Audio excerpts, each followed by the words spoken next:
आज गुरुवार 16 जनवरी 2568 जो कि शिक्षक दिवस है, हमने ये ध्वनि मुद्रण आपके लिए किया है ताकि आप जीवन के सार को समझ सकें। इसमें थोड़ी सार्वभौमिक भाषा का प्रयोग किया जाएगा, लेकिन इसका उद्देश्य है प्राकृतिक और सामान्य सत्य की ओर इंगित करना। एक ऐसा सत्य जो किसी भी धर्म, संप्रदाय, विश्वास या धारणा पर आधारित नहीं है। यह केवल सत्य है ताकि यह हम सभी के लिए उपयोगी हो सके। सत्य एक ऐसी चीज है जिसे हम सामान्यतः स्वीकार नहीं कर पाते। यह एक साधारण प्रकृतिस्थ सत्य है जिसे इंसान स्वीकार करने से कतराते हैं, चाहे कोई भी हो। पहला प्रकार का सत्य यह है कि ये शरीर किसी का नहीं है। यह केवल एक पात्र है जिसमें चित्त निवास करता है। जब यह शरीर नष्ट होता है, चित्त एक नया शरीर खोज लेता है, और फिर जब वो नया शरीर भी नष्ट होता है तो चित्त फिर एक और शरीर खोजता है। ये चक्र यूं ही चलता रहता है। यही सत्य ये स्पष्ट करता है कि ये शरीर हम नहीं हैं। केवल इस एक बिंदु को ही देखें। मनुष्य इसे स्वीकार नहीं कर पाता। किसी ने हमें ये नहीं सिखाया। इस संसार में हमें सिखाया गया कि ये जमीन हमारी है, लेकिन शरीर के बारे में किसी ने नहीं कहा कि ये हमारा नहीं है, जबकि वास्तव में शरीर को ही सबसे ज्यादा अपना मान लिया गया है। हम सब इसे जानते हैं क्योंकि जब से हम जन्मे हैं सबने यही सिखाया है। हमसे कहा गया कि ये शरीर हमारा है और हमने उसे मान भी लिया। जब मान लिया कि ये शरीर हमारा है, तब हम हर चीज की तलाश में जुट गए ताकि इस शरीर का पालन पोषण कर सकें, क्योंकि ये शरीर बार बार भूख के कारण परेशान करता रहता है। जरा सी देर होती है, फिर से भूख लग जाती है। ये भूख हमें पीड़ा का अनुभव कराती है और मन में तरह तरह के भाव उत्पन्न होते हैं। ये शरीर ही कारण है जो पीड़ा को जन्म देता है। वेदना, पीड़ा, दर्द, यातना और भीतर का दमन। और जब हम इस शरीर को अपना मान लेते हैं, जब हम शरीर के बाहर की चीजों को भी अपना मान लेते हैं, तो हम लड़ने लगते हैं, झगड़ते हैं, एक दूसरे को हानि पहुंचाने लगते हैं, क्योंकि हम हर चीज को मैं और मेरा मानते हैं। उदाहरण के लिए, जब हमें एक गाड़ी मिलती है, तभी से उस गाड़ी से दुख भी शुरू हो जाता है। जब हमारे पास गाड़ी नहीं थी, हम बहुत सहज थे, कोई दुख नहीं था। लेकिन जैसे ही गाड़ी मिलती है, दुख भी साथ आता है। तेल की कीमत सस्ती नहीं होती। स्पेयर पार्ट्स का खर्चा, मरम्मत का झंझट, इंजन ऑयल बदलना, रंग रोगन कराना, कार को धोना, अंदर बाहर साफ रखना। गाड़ी आने के बाद से ही हम उस गाड़ी में उलझ जाते हैं।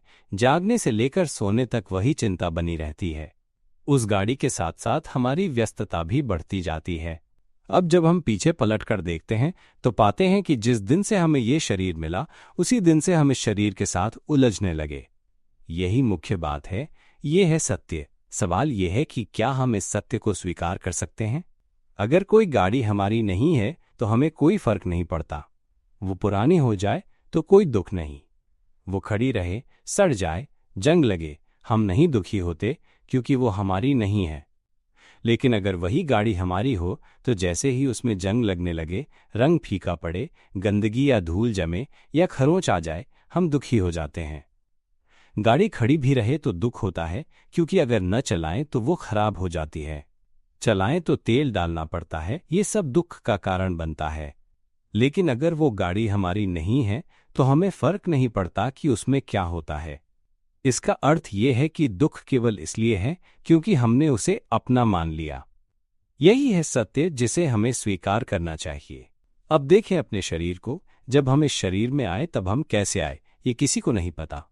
बिना किसी चेतना के अचानक हमें ये शरीर मिल गया।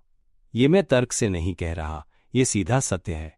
अचानक हमने ये शरीर पा लिया, और जैसे ही ये शरीर मिला हम दुखी होने लगे, क्योंकि शरीर भूखा होता है और उसे भोजन चाहिए। अगर भोजन न मिले तो हम दुखी होते हैं, इतना दुख कि रो पड़ते हैं। जब हमें मल मूत्र होता है तब हम खुद सफाई भी नहीं कर सकते थे। हमें ये तक नहीं पता था कि वो कहाँ से निकला। वो सब बाहर आ जाता था, गंदा, बदबूदार, चिपचिपा, असहज। बहुत पीड़ा होती थी। लेकिन सौभाग्य से उस समय कोई हमें संभालता था, क्योंकि हम खुद इस शरीर की देखभाल नहीं कर सकते थे। ये दिखाता है कि हमने इस शरीर को पहली बार अपनाया है और अभी हम इसे नियंत्रित नहीं कर पा रहे थे। समय बीतने के साथ शरीर के साथ दुख भी बढ़ता गया। हमें पढ़ना पड़ा, याद रखना पड़ा, सोच विचार करना पड़ा, काम करना पड़ा ताकि शरीर को भोजन मिले। नहाना, शरीर की देखभाल, शौचालय जाना, काम करना, पढ़ाई करना, ये सब कुछ सिर्फ इस शरीर को चलाने के लिए करना पड़ा। हमने इस शरीर के कारण ही लड़ाइयाँ की, झगड़े किए, एक दूसरे को मारा पीटा। अगर किसी ने हमारे शरीर को चोट पहुंचाई तो हम तुरंत बदला लेने को तैयार हो जाते हैं। जब हमें बहुत भूख लगी और खाने को कुछ नहीं था तो हम चोरी तक कर लेते हैं। बचपन में हमने खाने की चीजें उठा ली बिना ये जाने कि वो सही है या गलत। हमने पहले पेट भरना जरूरी समझा। जब से ये शरीर मिला है हम इसे संभालने के लिए हर प्रकार की कोशिशें करने लगे हैं। लेकिन अगर ये शरीर हमारा नहीं है, अगर ये शरीर हमारा स्वामित्व नहीं है तो सब कुछ बदल जाता है। अगर ये शरीर हमारा नहीं है तो इसका भूखा होना, इसका बीमार होना, इसका बूढ़ा होना या इसका मर जाना, ये सब सिर्फ शरीर की बातें होंगी, हमारी नहीं। हमें इससे कोई दुख नहीं होगा। ये शरीर जैसा भी हो, चाहे जैसे भी बूढ़ा हो, चाहे नहाए या ना नहाए, ये सब शरीर का विषय रहेगा, हमारा नहीं।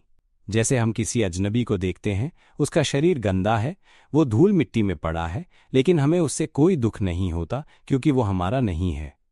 अगर हम भी अपने शरीर को ऐसा ही देखें कि ये हमारा नहीं है तो वही भावना बनी रहेगी।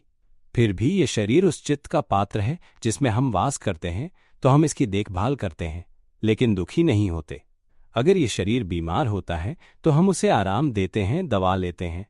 अगर डॉक्टर के पास जाने के लिए पैसे नहीं हैं तो पैरासिटामोल ले लेते हैं, आराम कर लेते हैं, पानी पीते हैं, लेकिन हम दुखी नहीं होते। पहले जब हमने इस शरीर को अपना माना था तो हम बहुत उलझ गए थे। चेहरे को सजाने के लिए कॉस्मेटिक ढूंढना, अच्छी साबुन, अच्छा शैम्पू, अच्छे ब्रश, अच्छी पानी, अच्छे कपड़े, अच्छी रजाई, सब कुछ अच्छा चाहिए था ताकि शरीर अच्छा रहे। लेकिन अगर ये शरीर हमारा नहीं है तो हम इन सब में नहीं उलझते।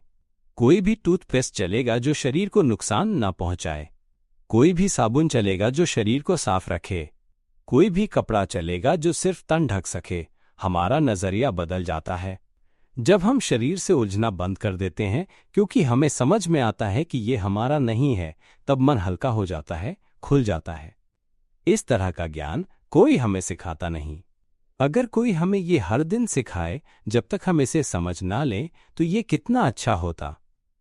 क्योंकि आखिरकार ये बस एक शरीर है, बस इतना कि हम इसे स्वस्थ रखें, दुखी ना हों और उलझे नहीं। जीवन जिएं, काम करें, सहजता से रहें। महंगे कॉस्मेटिक, महंगी कार, इन सब के पीछे दौड़ने की जरूरत नहीं रहती। जो कुछ भी हमें जीने लायक बना दे वही पर्याप्त है। ये शरीर बस जिए, यही काफी है। क्योंकि अंत में ये शरीर तो बूढ़ा होगा, बीमार होगा और अंततः मरेगा। यही है शरीर का दृष्टिकोण। अगर ये शरीर हमारा नहीं है तो फिर हम कहाँ हैं? जब हम इस दिशा में पलट कर देखने लगते हैं तो धीरे धीरे हमें ये समझ आने लगता है, हम वास्तव में चित्त हैं। और हमारा चित्त कैसा है? क्योंकि अगर ये शरीर हम नहीं हैं तो जरूर कोई ऐसी चीज है जो वास्तव में हम हैं, और वो है चित्त, या कहें कि जीवन तत्व जो इस शरीर में वास कर रहा है। जब हम इस दृष्टिकोण से सत्य को देखने लगते हैं तो सब कुछ सरल हो जाता है। हम हर चीज को पलटकर देखना शुरू करते हैं। अगर कोई चीज हमारी नहीं है तो हम उससे क्यों उलझें? हम जिस कारण से आपस में झगड़ते हैं, मारकाट करते हैं, वो इसलिए क्योंकि हम मानते हैं कि जमीन हमारी है, ये भूमि हमारी है। इसी कारण हम लड़ते हैं, एक दूसरे को हानि पहुंचाते हैं। पर अगर हम नया दृष्टिकोण अपनाएं कि ये धरती हमारी नहीं है तो फिर झगड़ा किस बात का? अगर सभी लोग इस बात को समझ जाएं तो कोई भी किसी की जमीन छीनने की कोशिश नहीं करेगा। ये ज्ञान सबको साझा किया जाना चाहिए, है ना? जब सभी जान लेंगे कि ये धरती इस पूरी दुनिया की है, पानी इस धरती का है, सभी संसाधन इस धरती के हैं, तो फिर लड़ाई की कोई वजह नहीं रह जाएगी। अब तो सीमाएं बन चुकी हैं कि कौन सा क्षेत्र किस देश का है, बस उसमें शांति से रहें, एक दूसरे की मदद करें, बांट कर रहें। जो बांट दिया गया वो जा चुका, अब उस पर लड़ाई नहीं। खुशहाली के साथ साथ मिलकर जीवन जिएं। जिसके पास अधिक भोजन है वो उन्हें दे जो भूखे हैं। जिसके पास अधिक धन है वो उन्हें दे जिनके पास कम है। सब मिलकर रहें। बहुत अधिक धन जमा करने से क्या लाभ जब अंत में तो एक थाली भोजन ही चाहिए। खाना फेंकने की क्या जरूरत जब दुनिया में ऐसे बहुत लोग हैं जिनके पास कुछ भी खाने को नहीं है, बस बांट दो, इतना ही खाओ जितना पेट भर सके, आगे से इतना ही खाना जुटाओ जितना जरूरी हो ताकि बचे नहीं और फेंकना न पड़े। जो कुछ भी बचता है, अगर आवश्यकता से अधिक है तो उसे दूसरों को दे दो। यही है एक संतुलित जीवन, एक जीवन जो परोपर्याप्त है। और अगर हम सब मिलकर बांट लें तो न कोई क्रोध होगा, न द्वेष, न मारकाट, न विनाश। यह तो बस एक साधारण दृष्टिकोण है कि यह हमारा नहीं है। केवल इसी दृष्टिकोण से समझने की कोशिश करें। अगर ये हम नहीं हैं, अगर ये चीजें हमारी नहीं हैं, तो धरती, पदार्थ और संपत्ति सब कुछ आपस में बांट सकते हैं। अगर हर कोई ऐसा सोचने लगे तो हम सब मिलजुल कर शांतिपूर्वक, सुखपूर्वक रह सकते हैं। लेकिन आज की दुनिया में शांति और सुख क्यों नहीं है? क्योंकि हम आपस में होड़ करते हैं, प्रतिस्पर्धा करते हैं, श्रेष्ठता के लिए झगड़ते हैं, चोरी करते हैं, हिंसा करते हैं, सिर्फ इसलिए कि हम एक दूसरे की संपत्ति छीनना चाहते हैं। तेरे पास बहुत है, मेरे पास नहीं है, तो मैं तुझसे छीन लूंगा, या तूने बहुत जमा कर रखा है तो मैं लूट लूंगा। ये छीना झपटी इसीलिए है क्योंकि हम उसे अपना मान बैठे हैं। हमने मान लिया है कि ये मैं हूं, ये मेरा है, और जब इस तरह की आसक्ति होती है तो यही सब परिणाम सामने आते हैं। ये एक ऐसा दृष्टिकोण और बोध है जो प्रज्ञा को जन्म देता है। अगर सब कुछ हमारा नहीं है तो इसका मतलब ये नहीं कि हम कुछ नहीं करेंगे, बल्कि इसका अर्थ ये है कि हम अब एक दूसरे को पीड़ा नहीं देंगे। हम अब एक दूसरे की मदद करेंगे, ज्ञान साझा करेंगे और किसी भी बात से दुखी नहीं होंगे क्योंकि वो वस्तु हमारी नहीं है। अगर हर कोई इस सत्य को समझ ले और स्वीकार कर ले कि ये चीजें हमारी नहीं हैं, तो जीवन सरल हो जाएगा। ये है सच्चाई, और इस सच्चाई को स्वीकार कर लेना ही उचित है। ये मेरा नहीं है। पति, पत्नी या प्रेमी, अगर वे अब हमारे साथ नहीं हैं और किसी और के साथ हैं, तो वो भी यही बात है। अगर हमें किसी के साथ रहना अच्छा नहीं लगता तो हम उस व्यक्ति से दूर हो जाते हैं और ऐसे व्यक्ति के पास जाते हैं जो हमें प्रिय लगता है। हर किसी की पसंद नापसंद अलग होती है, लेकिन जब हम कहते हैं क्यों मेरा प्रेमी अब मेरे साथ नहीं है, क्यों किसी और के पास चला गया, तो ये इसलिए है क्योंकि वो किसी और को पसंद करता है। वो हमें पसंद नहीं करता। तो हम क्या कर सकते हैं? हम ये क्यों चाहें कि वो हमारे साथ रहे जब वो हमें पसंद नहीं करता? हम ही तो उसे अपना मान बैठे थे। जब हम ये समझ लेते हैं कि वो हमारा नहीं है, तो हम देख पाते हैं कि ये सब प्रकृति का नियम है। जब दो आत्माएं एक साथ जुड़ती हैं तो वे साथ होती हैं। अगर वो हमें पसंद नहीं करता तो हम क्यों चाहें कि वो हमारे साथ ही रहे? जब हम इस बात को समझ लेते हैं तो हमें दिखता है कि दुख इसलिए है क्योंकि हम उसे अपना मानते हैं। अगर हम उसे अपना मानना छोड़ दें तो दुख भी समाप्त हो जाएगा। तो फिर हम क्यों मूर्खता में दुख सहें? क्योंकि हमने ही उसे अपना मान लिया था। जब दृष्टिकोण बदलता है तो प्रज्ञा और बोध भी बदलते हैं। जब हम उस आसक्ति को छोड़ते हैं जो न तो कोई आकार रखती है न कोई रूप, तभी हमें सच्चा ज्ञान मिलता है। लेकिन ये तो चित्त की एक विशेष प्रवृत्ति है जो विचारों की तरंगे भेजती है और उन विचारों को पकड़कर रखती है। ये कल्पनाओं को थामे रहती है जो हमने सोची थीं, उन भावनाओं को पकड़ती है जो हम दोनों ने साथ में अनुभव की थीं। चित्त वो सब कुछ याद रखता है।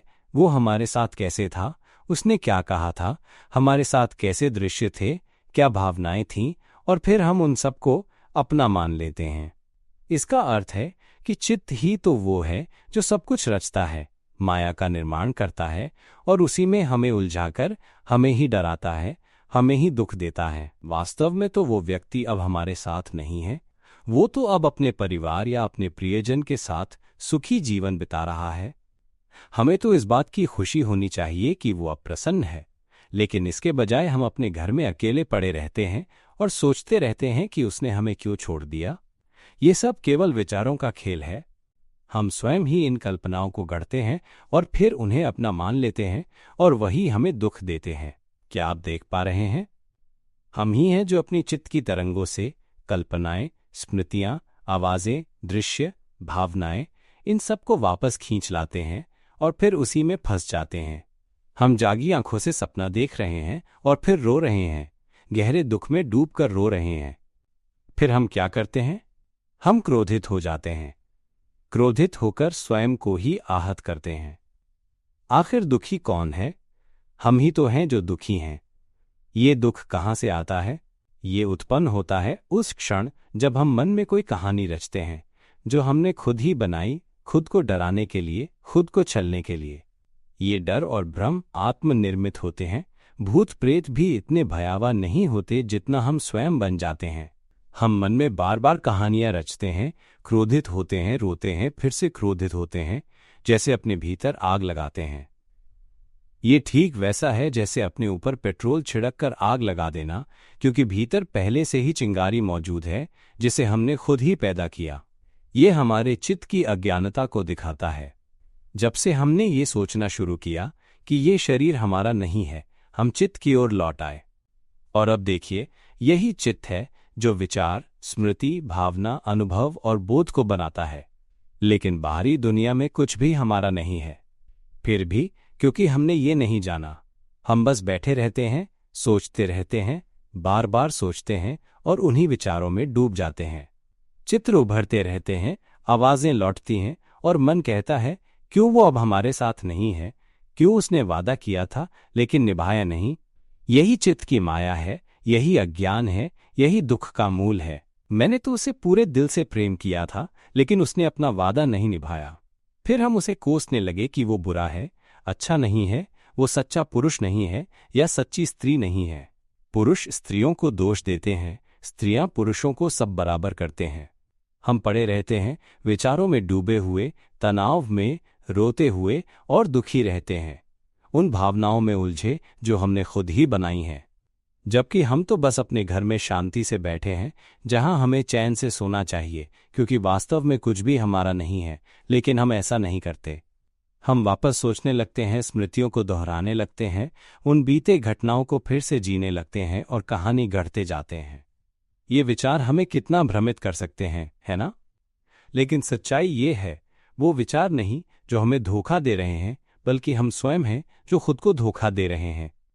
हम ही हैं जो दुखी होते हैं, क्रोधित होते हैं, उदास होते हैं और फूट फूट कर रोते हैं। रोते हैं जैसे सब कुछ बाहर निकाल देना चाहते हैं, पूरी तरह से खाली हो जाना चाहते हैं। ये वैसा ही है जैसे जब हम पैदा हुए थे, तब हमें ये भी पता नहीं था कि हम किसी बाहरी चीज से टकरा रहे हैं। जब कोई चीज हमें छूती थी जो हमें पसंद नहीं थी, हम रोते थे। जब हवा हमें छूती थी तो भी हम रोते थे, क्योंकि हमने ऐसा पहले कभी नहीं अनुभव किया था। वो नया था, असहज था और हम रो पड़े थे। हम रोते थे क्योंकि वो अनुभव हमें अच्छा नहीं लगता था। हम उसे समझते नहीं थे, बस जानते थे कि ये बहुत पीड़ादायक है। उस समय हम जोर जोर से रोते थे। हमारे माता पिता जब हमें ऐसे रोते हुए सुनते थे तो वे खुश होते थे। देखो, हमारे बच्चे की आवाज़ कितनी मजबूत है।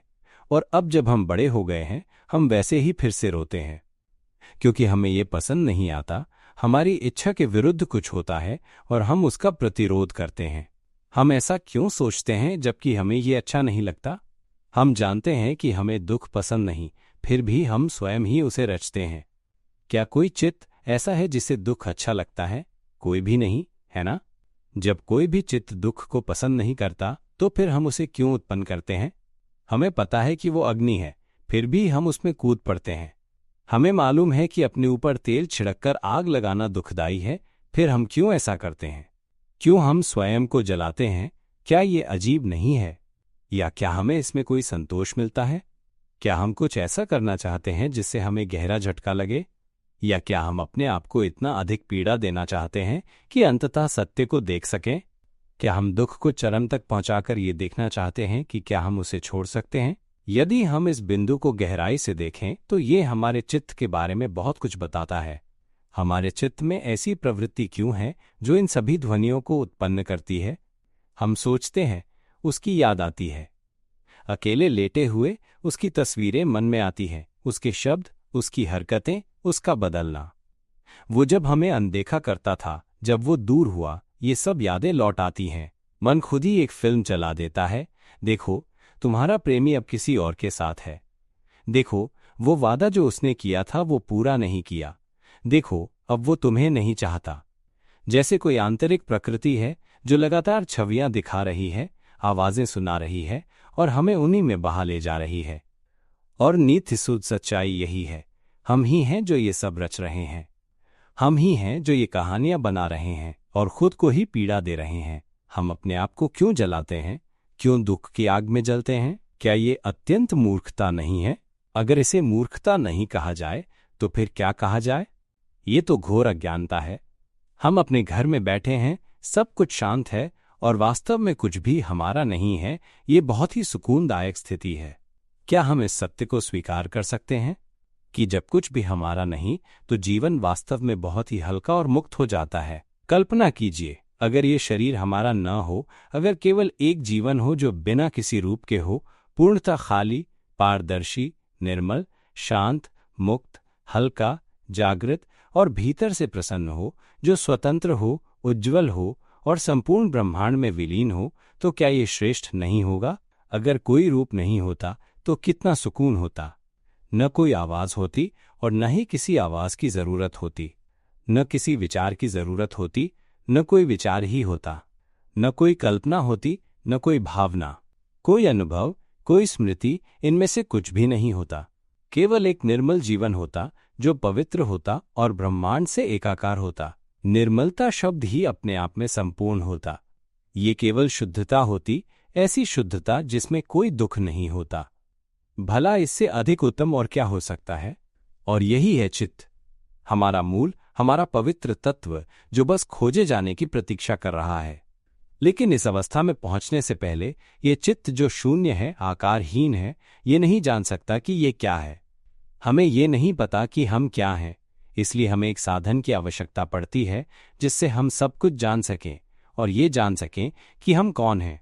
इसलिए हम एक शरीर को धारण करते हैं, और जब शरीर होता है तो विचार होते हैं, कल्पनाएं होती हैं, भावनाएं होती हैं, संवेदनाएं होती हैं, स्मृतियां होती हैं, सब कुछ होता है ताकि हम इन सभी का उपयोग करके अनुभव कर सकें। हमें घर, गाड़ी, कपड़े, सब कुछ मिलता है और फिर हम ये सीखते हैं कि हम इस शरीर में हैं, हम ये शरीर हैं, हम सब कुछ हैं, और तभी हम दुख भी अनुभव करने लगते हैं। तब हम इस दुख से बाहर निकलने का मार्ग ढूंढते हैं ताकि हम फिर से उस पवित्र तत्व की ओर लौट सकें जहां से हम आए थे। जब हम जानने लगते हैं कि सब कुछ मेरा नहीं है, तभी सच्चा ज्ञान प्रकट होता है, और ऐसा ज्ञान कोई नहीं सिखाता। ये एक ऐसा ज्ञान है जो भीतर से स्वयं प्रकट होता है कि वास्तव में ये मेरा नहीं है, ये मैं नहीं हूं। पूछिए, इस धरती पर कौन है जो ये शिक्षा देगा? क्योंकि दुनिया के सभी लोग तो ये सिखाते हैं कि सब कुछ हमारा है, ये मेरा है, मैं हूं। दुनिया की जो भी शिक्षा है, चाहे आप 8 मिलियन डॉक्टरेट क्यों न प्राप्त कर लें, कृषि से लेकर अंतरिक्ष विज्ञान तक, विद्युत प्रणाली से लेकर ब्रह्मांड पार करने तक, चाहे आपने हर विषय में डॉक्टरेट हासिल कर ली हो, ये सब ऐसा ज्ञान है जिसमें मैं है, मेरा है, कथाएं हैं। ये ज्ञान स्मृति पर आधारित है, सोच पर आधारित है। इसमें भावनाएं होती हैं, अनुभव होते हैं, और इन सब के लिए उपकरणों की आवश्यकता होती है, यहां तक कि इस शरीर की भी। किसी भी विषय को सीखने और याद रखने की प्रक्रिया में कभी कभी हम इतना अधिक सीखते हैं कि सब कुछ याद नहीं रह पाता। तब हम उस ज्ञान को किताबों में, वीडियो क्लिपों में या तस्वीरों के रूप में संचित कर लेते हैं ताकि भविष्य में उसे याद किया जा सके। लेकिन अंततः जब ये सब कुछ नष्ट हो जाता है, जैसे कि घर में आग लगने पर, तो हम अत्यधिक दुखी होते हैं क्योंकि वो ज्ञान जो हमने सहेजा था, सब कुछ नष्ट हो गया। क्या ये दुख नहीं है? हाँ, ये दुख है। और जब ये शरीर कुछ हो जाए तब भी हम दुखी होते हैं। ये सब बाहरी ज्ञान है। जो कुछ भी हम पकड़ कर रखते हैं उससे हम दुखी हो जाते हैं। हम दुख को पहचानते हैं लेकिन ये नहीं जानते कि इस दुख से मुक्त कैसे हुआ जाए। यही असली मुद्दा है। तो फिर दुख से कैसे मुक्त हुआ जाए? दुर्भाग्यवश किसी ने हमें ये ज्ञान नहीं दिया। उन्होंने हमें सिखाया कि कुछ और करो, यात्रा करो, दुनिया घूमो, नए अनुभव लो, नए विषय सीखो, नई जगहों पर जाओ। पूरी जिंदगी सीखते रहते हैं और फिर भी सिखाया जाता है कि कुछ नया सीखो ताकि पुराने दुखद ज्ञान को पीछे छोड़ सको। लेकिन नया ज्ञान भी दुख लाता है और फिर हमें फिर से कुछ नया सीखने को कहा जाता है ताकि हम दुख से बच सकें। क्या ऐसा कोई ज्ञान है जिसे सीखकर हम दुख से मुक्त हो सकें? कौन हमें ये सिखाएगा कि वास्तव में कुछ भी हमारा नहीं है, न ही कोई वस्तु, न ही ये शरीर? अगर हम ये बात वास्तव में समझ लें, सच में स्वीकार कर लें कि कुछ भी हमारा नहीं है, तब हम देखेंगे कि ये शरीर भी निश्चित रूप से हमारा नहीं है, क्योंकि ये एक दिन समाप्त हो जाएगा। अगर ये शरीर मर जाए तो हमारा चित्त या जीवन तत्व मृत्यु के तुरंत बाद एक नए शरीर की खोज में निकल पड़ता है, और ये खोज कभी समाप्त नहीं होती। जब एक शरीर मरता है, चित्त या जीवन तत्व फिर से नए शरीर की ओर चला जाता है। इसका अर्थ है कि चित्त में अब भी किसी प्रकार का विशेष ज्ञान नहीं है। कोई भी सामान्य ज्ञान ऐसा नहीं है जो चित्त को जन्म लेने से रोक सके। चित्त निरंतर नए शरीर की खोज करता रहता है, नए अनुभवों की ओर खींचता है और उन अनुभवों को पकड़ लेता है। फिर उन अनुभवों में जन्म लेता है और उन्हीं में डूब जाता है। वो विचार जिनसे वो गुजर चुका, जो उसने संजो कर रखा, जिनकी उसने कल्पना की, वो सब बन जाता है और फिर से उसमें जन्म लेता है। ये जन्म का चक्र कभी समाप्त नहीं होता। ऐसा कौन सा ज्ञान है जो चित्त को जन्म लेना रोक सके?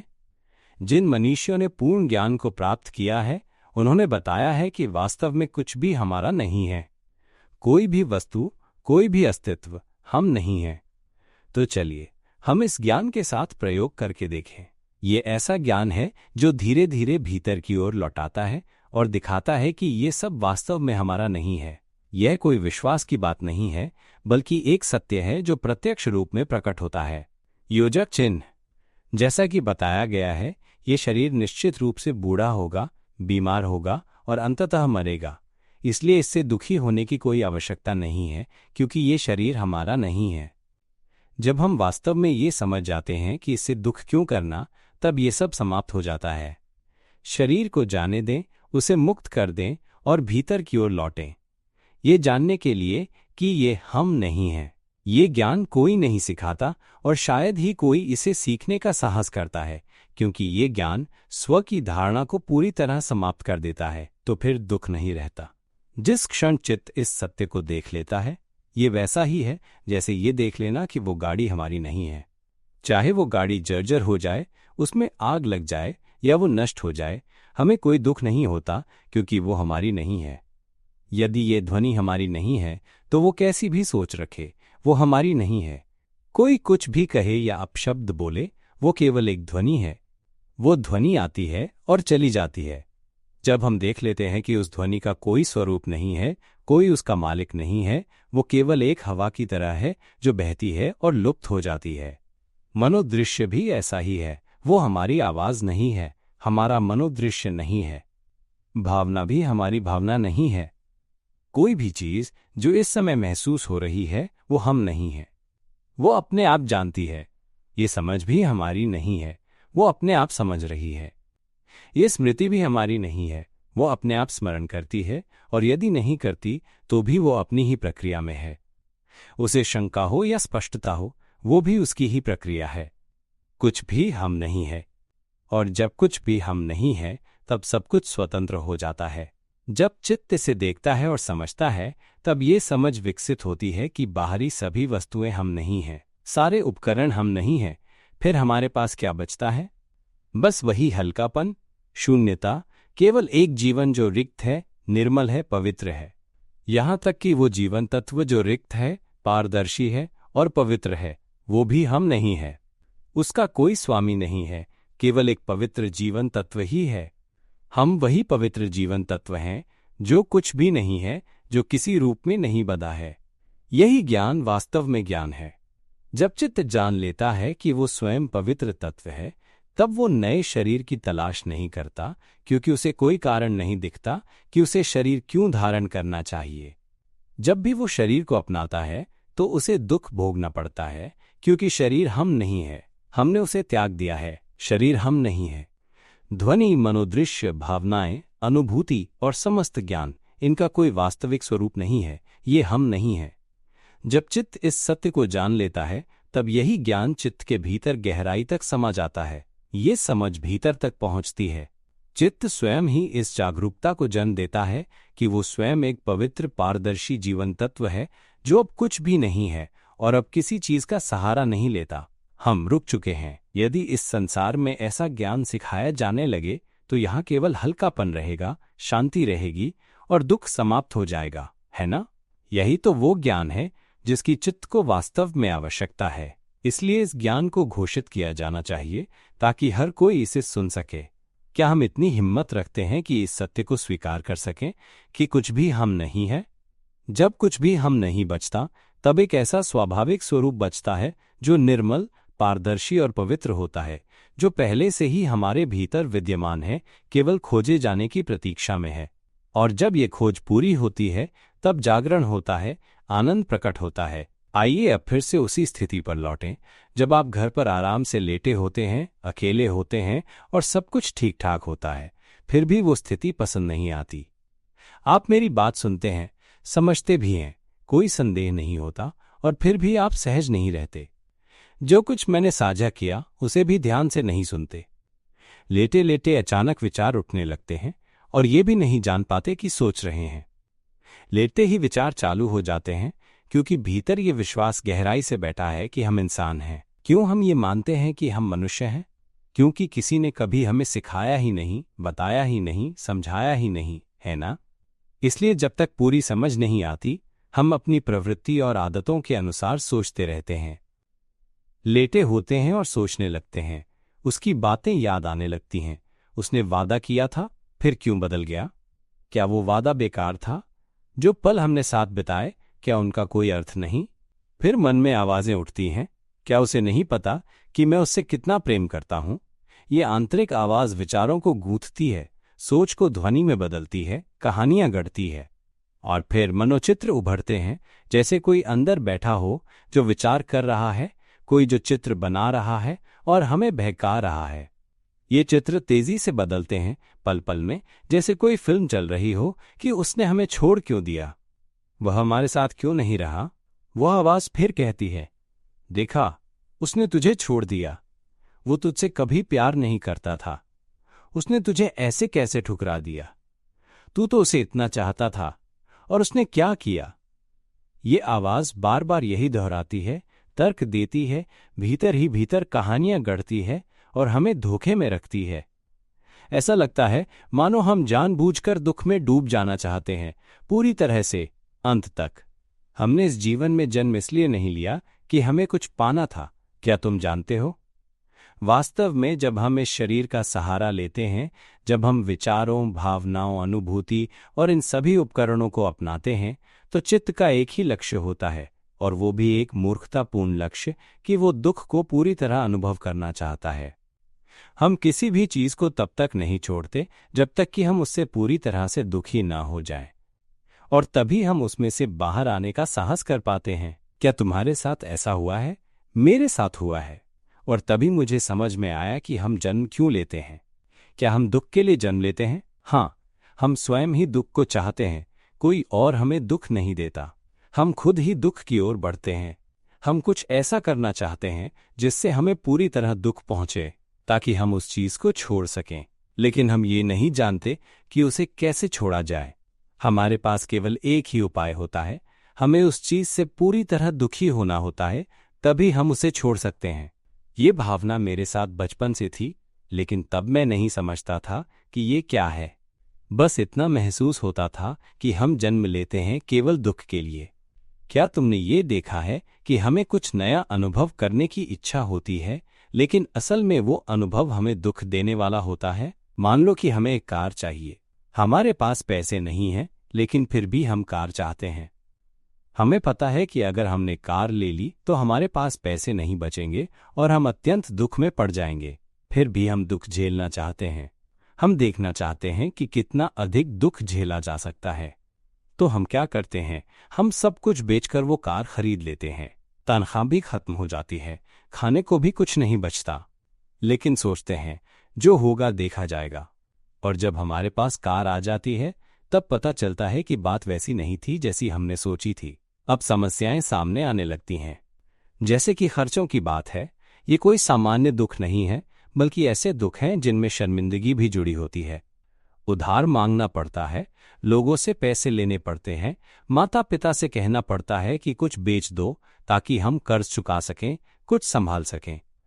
फिर भी हालत ऐसी होती है कि एक छोर से संभालते हैं तो दूसरा छोर बिगड़ता है। दुख बहुत अधिक होता है। अब पूछो, क्या इससे सबक मिला? लगता है कि मिला, लेकिन वास्तव में नहीं मिला। क्यों? क्योंकि अभी तक वो दुख चरम तक नहीं पहुंचा है। हम मरे नहीं हैं, और जब तक हम नहीं मरते तब तक हम छटपटाते रहते हैं। आगे बढ़ते हैं, एक को संभालते हैं, दूसरे को संभालते हैं, बस संभालते रहते हैं। किस लिए? केवल दुख के लिए। खाना तो खाना ही है। बचत करना चाहते हैं लेकिन पैसे नहीं हैं। ज्यादा खा नहीं सकते, थोड़ा खाना पड़ता है। सुबह से शाम तक काम करते हैं, ओवर टाइम भी करते हैं, रात 10 बजे तक। सुबह जल्दी उठते हैं, रात 10-11 बजे तक काम करते हैं। खाने में बस इंस्टेंट नूडल्स होते हैं, टिन वाली मछली होती है। फल खाने की सोच भी नहीं सकते। अच्छी चीजें, कोई हक नहीं बनता। और इसके बावजूद पेट्रोल भराने तक के पैसे नहीं होते। नतीजा, कार वही खड़ी रहती है, कहीं जा नहीं सकती। दुख होता है, हाँ दुख होता है, लेकिन क्या इतना दुख काफी है? नहीं, क्योंकि अभी भी वो चरम तक नहीं पहुंचा। यही तो हम सब हैं। क्या तुम भी ऐसा अनुभव करते हो? मनुष्य वास्तव में दुख की खोज करता है। जब तक दुख नहीं होता तब तक उसे संतोष नहीं होता। उसे लगता है कि कुछ अधूरा है, कुछ बाकी है, कुछ छोड़ा नहीं गया। जब तक पूरी तरह दुख नहीं भोगता तब तक वो कुछ छोड़ने को तैयार नहीं होता। जैसे मान लो किसी ने प्रेम संबंध शुरू किया, पूरे दिल से सब कुछ दे दिया, ये जानते हुए कि ये बहुत जोखिम भरा है। सब कुछ उसे सौंप दिया और अंत में उसने छोड़ दिया। दुख हुआ, बिल्कुल हुआ। रोया, बहुत रोया। अब क्या करे? पैसा भी नहीं है, लेकिन फिर भी रात को घूमने चला गया। पैसे नहीं है, फिर भी नाइट क्लब गया। शराब पी, इतना पिया कि उल्टी तक कर दी। फिर काम पर गया। काम ठीक से कर पाया? नहीं। रिपोर्ट हुई, डांट पड़ी, अनुशासनात्मक कार्रवाई हुई, तरह तरह की परेशानी मिली। दुख और बढ़ गया। फिर क्या किया? फिर माँ बाप और रिश्तेदारों के पास गया, उधार मांगा, लेकिन अब कोई नहीं देता, क्योंकि पहले लिया, वापस कभी नहीं किया। दुख इतना गहरा हो गया कि रात में लेटकर रोया। सोचता रहा, क्यों उसने मुझे छोड़ दिया? मुझ में क्या कमी थी? मैंने तो उसके लिए सब कुछ छोड़ दिया, सब कुछ किया। खुद को कोसा, खुद को गाली दी, रोता रहा। क्यों? ताकि दुख पूरी तरह से महसूस हो। और जब दुख अपनी पराकाष्ठा पर पहुंच गया तब नींद आ गई। रोते रोते थक कर जैसे शरीर का सारा जल खींच लिया गया हो। और फिर सुबह उठते ही कुछ घटा, जैसे कोई निर्णय अपने आप भीतर से निकला, छोड़ दो, खत्म करो। ये निर्णय नहीं आता जब तक दुख अपनी पूरी गहराई तक न पहुंचे। छोड़ो, खत्म करो, सब त्याग दो। कार बेच दी, कर्ज चुका दिया, घर भी बेच दिया, सब कुछ छोड़ दिया। और जब इस स्थिति तक पहुंच गए कि अब कुछ भी नहीं बचा, तो आश्रय लिया मठ में, या जहां भी सबसे सस्ता, सबसे साधारण जीवन मिल सके। किसी दोस्त के साथ रहे, किसी भी जगह जो सुलभ हो। केवल एक लक्ष्य, कर्ज से मुक्त होना। फिर से काम किया, जहां जगह मिली, जैसे भी मिला, और वहीं से शुरू किया एक नया जीवन, धीरे धीरे, एकदम नए सिरे से। आखिरकार फिर से एक नई शुरुआत होती है। यही है पहला प्रकार का त्याग। यह एक स्थूल और बाहरी त्याग है। हम में से कई लोगों ने ऐसा अनुभव किया है। मेरे साथ ऐसा नहीं हुआ, लेकिन मैंने हमेशा ये देखा और समझा कि हम क्यों दुखी होते हैं। हम इसलिए दुखी होते हैं क्योंकि हम स्वयं दुख को चुनते हैं। क्यों हम दुख को चुनते हैं जबकि हमें पता है कि इससे दुख होगा? फिर भी हम उसे चुनते हैं ताकि अंत में हम उसे छोड़ सकें, ताकि फिर कभी उस दुख में वापस ना लौटें। फिर हम कुछ नया सीखते हैं। क्यों? ताकि फिर से एक नया दुख पा सकें। यहां तक कि जब हम लॉटरी का टिकट खरीदते हैं, हमें मालूम है कि जीतना मुश्किल है, लेकिन फिर भी हम कहते हैं चलो आजमा कर देखते हैं, और फिर हम लगातार प्रयास करते हैं। तनख्वाह 40,000 है तो 20,000 लॉटरी पर खर्च कर देते हैं। जानते हैं कि शायद कुछ नहीं मिलेगा, फिर भी प्रयास करते हैं। रात में घूमने जाते हैं, खर्च हो जाता है हजारों हजारों रुपए। पैसा बहुत तेजी से खत्म होता है, फिर भी हम उसे भी आजमाना चाहते हैं। देखते हैं पैसे के बिना जीना कैसा लगता है। तनख्वाह 40,000 हो, 50,000 हो या लाख, सब खत्म हो जाता है। फिर कर्ज लेते हैं, क्रेडिट कार्ड से खर्च करते हैं, सब कुछ करते हैं। क्यों? ताकि दुख हो, और वो दुख इतना गहरा हो जाए कि हम अंत में उसे छोड़ सकें। लेकिन जब तक वो दुख अपनी चरम सीमा तक नहीं पहुंचता, हम छटपटाते रहते हैं और नए नए दुखों की ओर बढ़ते रहते हैं। कुछ लोग तो इतना गहराई से डूब जाते हैं कि उन्हें कोई रास्ता नहीं दिखता। वे आत्महत्या तक कर लेते हैं। वे सोचते हैं चलो ये जीवन ही खत्म कर दें। अगर वो मुझे प्यार नहीं करता तो मैं जी क्यों रहा हूं? लेकिन ये क्या सच में उसका दोष है? नहीं, ये हमारा भ्रम है कि किसी और के प्यार या नफरत से हमारे अस्तित्व का कोई अर्थ या अंत जुड़ा है। ये सोच एक गहरे अज्ञान का परिणाम है। ये वो स्थिति है जब दुख अपनी चरम सीमा तक पहुंच चुका होता है, फिर भी कोई रास्ता नहीं सूझता। और फिर जैसे ही हम सो जाते हैं, अचानक एक आंतरिक चमक सी होती है, जैसे कोई पहली जागरूकता मन में कौंध जाती है।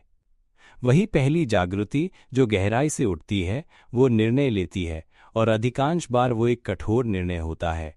छोड़ दो, खत्म करो। दुख की ओर लौटने की कोई इच्छा नहीं रह जाती।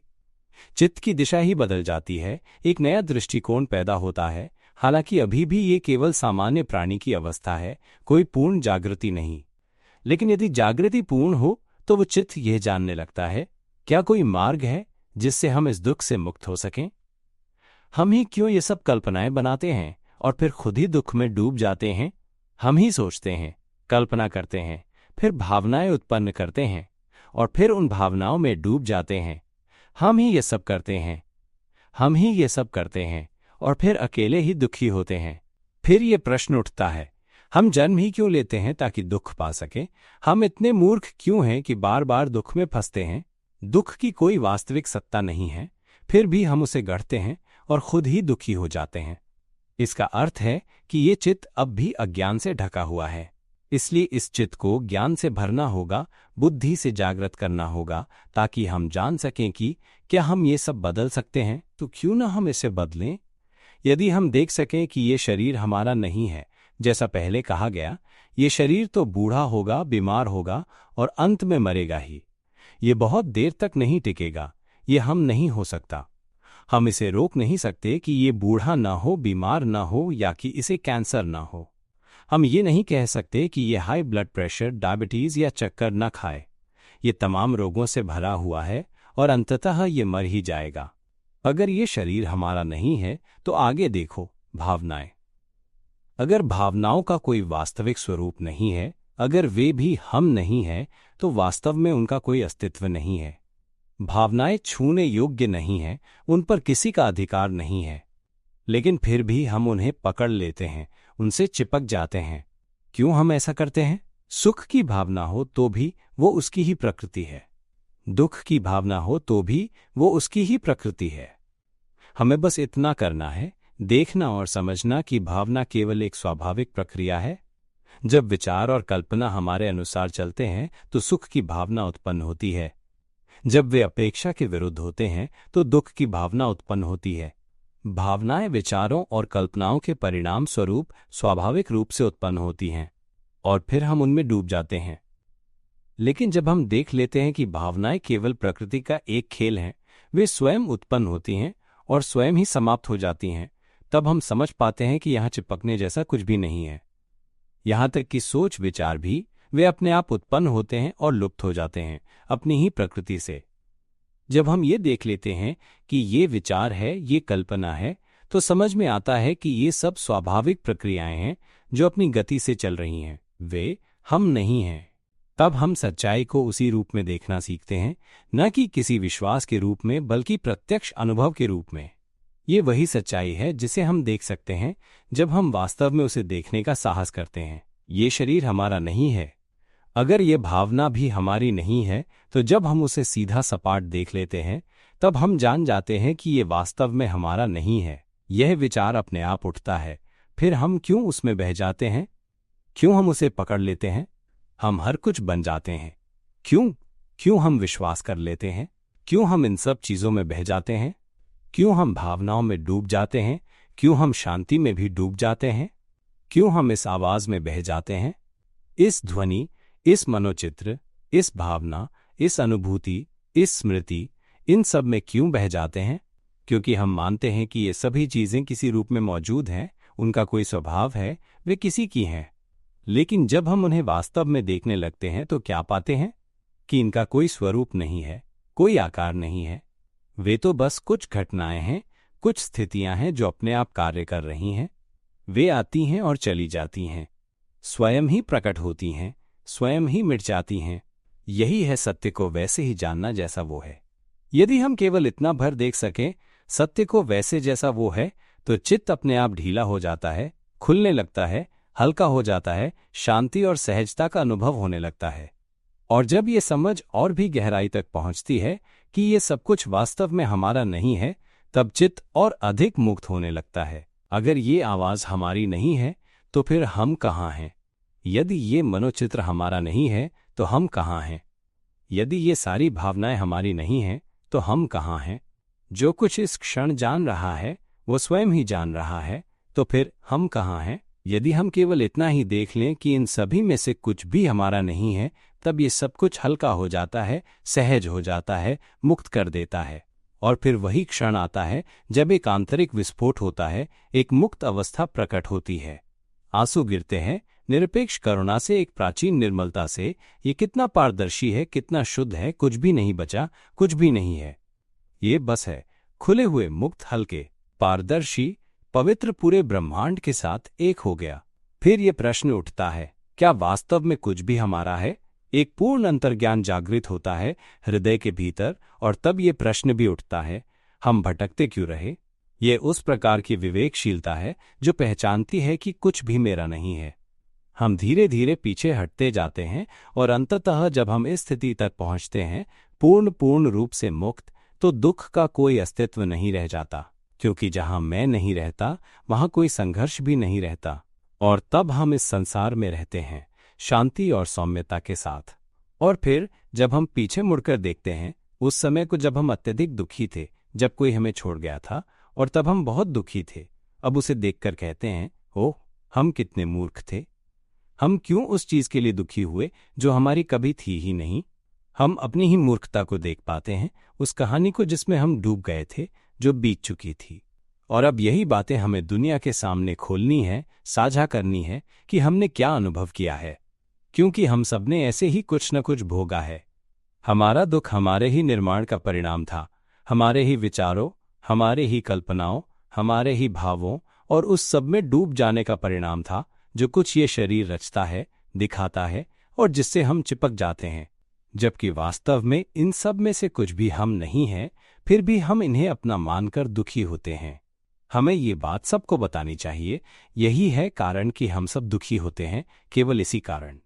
और जब ये समझ वास्तव में भीतर उतरती है, तब एक आंतरिक ज्ञान प्रकट होता है कि कुछ भी हमारा नहीं है। ये वो ज्ञान है जिसे इस संसार में कोई नहीं सिखाता।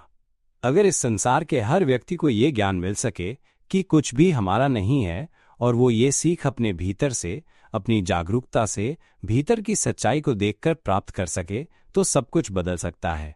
बस इतना जान लेना कि ये भावना अपने आप उत्पन्न होती है, वो अपने आप हंसती है, अपने आप चिढ़ती है, वो स्वयं ही उलझन में आती है, वो स्वयं ही हंसती है, दुखी होती है, प्रसन्न होती है, बोलती है, सोचती है, जानती है, याद करती है, भूल जाती है।